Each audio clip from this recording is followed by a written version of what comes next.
आप सभी को नमस्कार और आप सभी का स्वागत है ऑल प्रॉब्लम सॉल्यूशन में। मैं बी एस वर्मा, आपका दोस्त।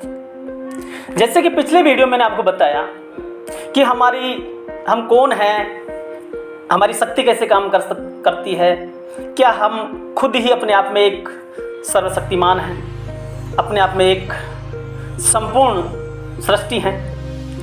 फिर मैंने आपको बताया कि हम किस तरीके से हमारी शक्ति का दुरुपयोग कर रहे हैं, जिसकी वजह से यह हालात हैं। और अभी मैं आपको बताने वाला हूं कि इसको हम कैसे सही तरीके से इसका यूज कर सकते हैं। और इसका यूज करके इस शक्ति के बारे में जान लिया हमने, पहचान लिया हमने। अब इसका यूज करना है, इसका सही तरीके से प्रयोग करना है। और सही तरीके से अगर प्रयोग कर लिया तो आपको जीवन में कामयाब होने से नहीं रोक सकता कोई भी। और ये इतना आसान और इतना सिंपल है जो भी मैं आपको बताने वाला हूँ। इसीलिए जाने से पहले मेरी पूरी बात को सुन के जाना, और अच्छी लगे तो अपने जानकारों को बताना। और कोई भी ऑप्शन, कोई भी रास्ता न है किसी के पास, ना होगा।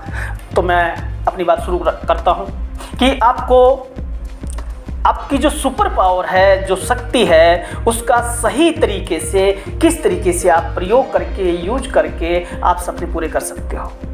तो जैसा कि मैंने आपको बताया कि इंसान 3 तरीके से कर्म करता है, मन से, वचन से, कर्म से। और वहाँ पे तीनों ही तरीके भिन्न थे।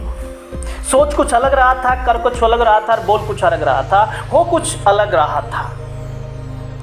सोच कुछ अलग रहा था, बोल कुछ अलग रहा था, कर कुछ अलग रहा था, हो कुछ और रहा था। समझ रहे हो बात को आप? जैसे आप कहते हो कि हम यार ऐसा अच्छा सोचते हैं, लेकिन हम सोचते हैं सर ऐसा हो रहा हमारे साथ। वही बात मैं आपको बता रहा हूँ कि आप सोच कुछ अलग रहे थे, कर कुछ अलग रहे थे, बोल कुछ और अलग रहे थे। तो आपको ऐसा कुछ भी करने की जरूरत नहीं है। इतना सिंपल तरीका है कि आप मन से, वचन से, कर्म से एक हो जाइए। मन से, वचन से, कर्म से एक हो जाइए। आप कोई भी शक्ति, कोई भी ताकत आपको कामयाब होने से नहीं रोक सकती। जो आपके मन में है वो ही आपके शब्दों में होना चाहिए, और जो आपके शब्दों में है वो ही आपके कार्य में होना चाहिए। अगर आपने मन से, वचन से, कर्म से आप एक हो जाते हो, तो कहते हैं कि मनसा वाचा कर्मणा, मन वचन कर्म से किया गया काम, दिल से किया गया काम कभी भी सफल नहीं होता। और बेमन से किया गया काम आदमी के ऊपर बोझ होता है। अगर आप मन वचन कर्म से एक हो गए तो पूरी दुनिया, पूरी सृष्टि आपका साथ देगी। आपका जब पूरी सृष्टि साथ देती है तो आपका बड़े से बड़ा सपना जो चाहे आप पा सकते हैं, जो चाहे आप कर सकते हैं, जो भी आप सोच सकते हैं। तो आपकी सोच को बदलना है और तीनों को एक करना है। मन वचन कर्म से सोचना भी वही है, करना भी वही है, बोलना भी वही है, और वही मिलेगा जो आप चाहते हो। लेकिन अब तक आप वो कर क्या रहे थे, बोल क्या रहे थे, बोल क्या रहे थे, सोच क्या रहे थे, हो क्या रहा था। इसका हमेशा के लिए इसको ब्लॉक कर दीजिए और हमेशा के लिए इसके छुटकारा पाइए। जीवन में खुशियों का अंबार लगाइए कि आप वही बोलिए, वही सोचिए, वही करिए, वही होगा जो आप चाहते हो।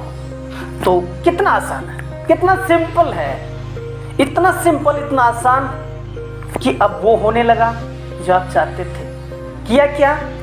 सोचा, बोला, किया। जो पहले अलग अलग कर रहे थे अभी एक कर रहे थे। एक हो जाओगे।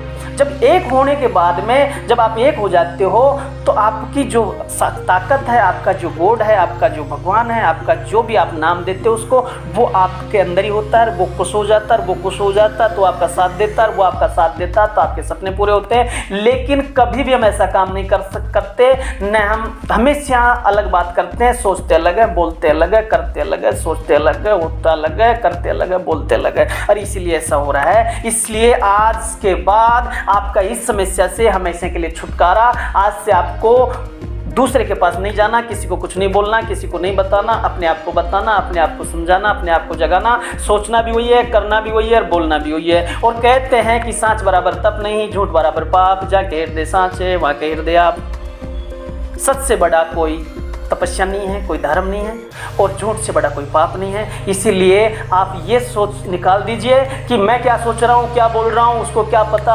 आपको उसको सब पता है, क्योंकि उसी में आप और आप में ही वो है। इसीलिए मन वचन कर्म से एक हो जाइए और जीवन के हर सपने को पूरा कीजिए। रोज मुझे 10 मिनट का टाइम दीजिए, आपके जीवन का हर सपना पूरा करने की गारंटी देता हूँ। कोई भी सपना हो, कोई भी समस्या हो, समस्या का हल है। और जो भी आपका सपना है उसको पूरा करने की गारंटी है। तो आप सुनते रहिए और जानते रहिए, लोगों तक फैलाते रहिए। फिर से आपको मेरा नमस्कार। जय हिंद, जय भारत, जय किसान, जय जवान।